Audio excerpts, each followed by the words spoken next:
class, I've had a lot of students ask about the research project from your syllabi. I reviewed that in depth as I went over the syllabus, but you probably forgot that or I missed points as I went through it. So I'm leaving this video so that you can think about it at a different level. And so let's just look at what the directions for the projects are.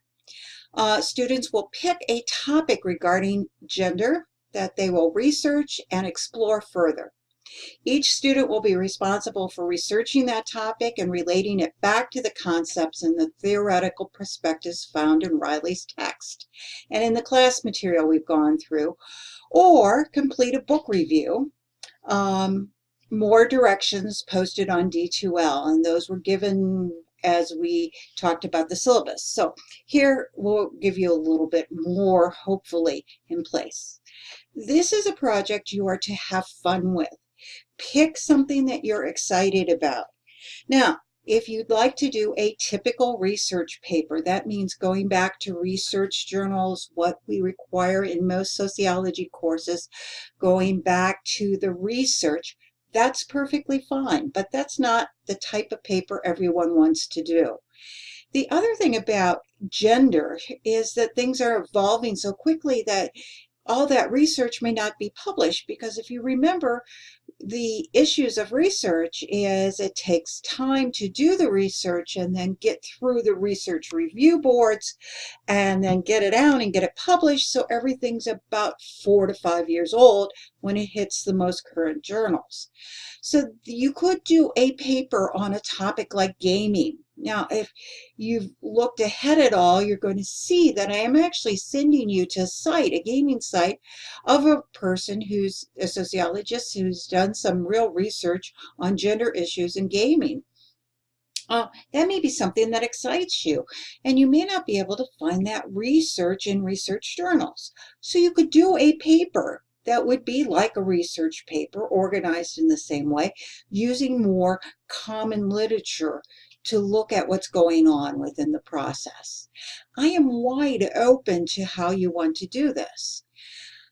The third thing I could think about is think about all the gender questions you're doing on a regular basis. You're doing surveys, you're going out there. Why not do a survey about something that's got your interest piqued? You could do that survey, you could tie it to the literature, you could bring it all together.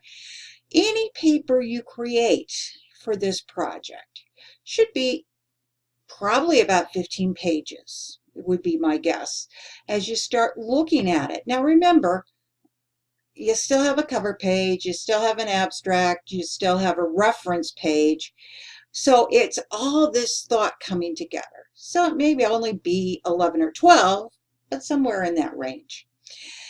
Now, the fourth thing that is a real possibility is to find a book that you've been referred to within the text.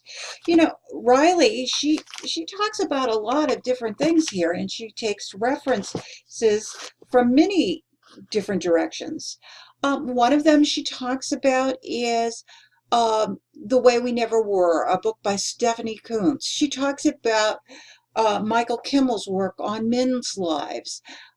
She talks about some of the work of Kathleen Gearson in family research, or she especially talks about Arlie Hochschild's work on The Second Shift or The Time Bind. All of those books, those sociological books, are available very reasonably, many of them online in the library, and you could sit down and really read at that deeper level. Write a book review and then tie it back to all the things in the course.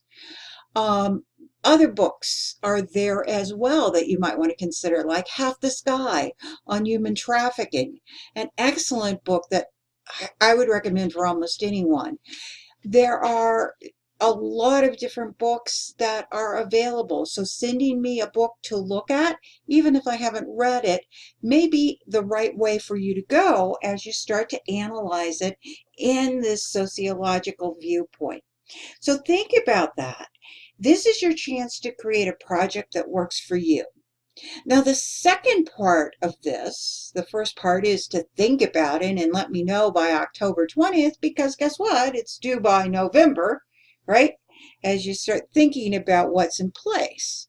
So, you are to present this and turn in this final project. So, let me move on, and let's say that for the presentation of this project, you will be using a video that you will share with the class, just like I do every week for you guys. I've given you the directions on how to use Screencast-O-Matic, which is what I often use for our presentations, which drops me in this corner and I can move myself around, right? So we can see you, and you could also do a PowerPoint, or you could create a video about it. However you want, load it to YouTube or to Vimeo, and give us the link so that we can see your presentation.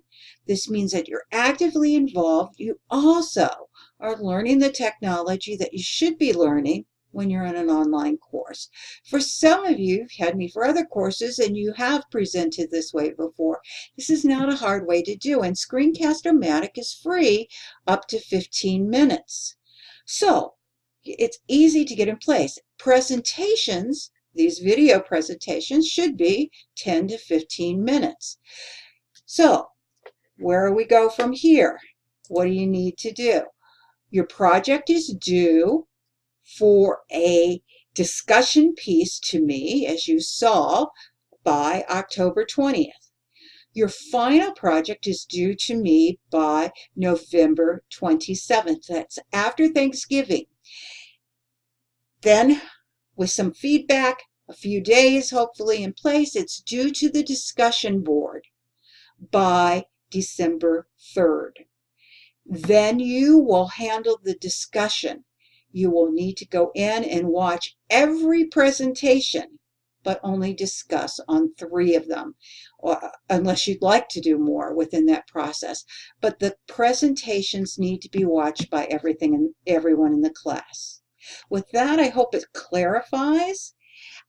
I'm wide open. If these 4 possibilities don't work for you, give me something else that will equal the same amount of work and involvement that you'd like to do, that you can present to the whole class.